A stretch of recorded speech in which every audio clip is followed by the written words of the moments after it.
Want to monetize your Godaddy website with Amazon affiliate links, but feel totally lost? Don't worry, I'll show you how in under 2 minutes. First, log into your Godaddy account and open your website editor. Navigate to the page where you want to add your affiliate link. Find the text box or section where you want the link to appear. Now, head over to the Amazon Associates Central. Search for the product you want to promote. Once you find it, click on Get Link. Choose the text option. This gives you the direct affiliate link that you need. Copy the shortened URL provided by Amazon. Return to your Godaddy website editor. Highlight the text you want to link, or place your cursor where you want the link to go. Click on the Insert Link icon, usually a chain link symbol. Paste the Amazon affiliate link you copied into the URL field.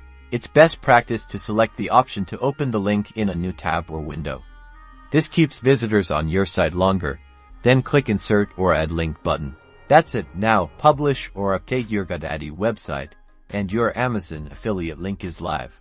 Start earning those commissions.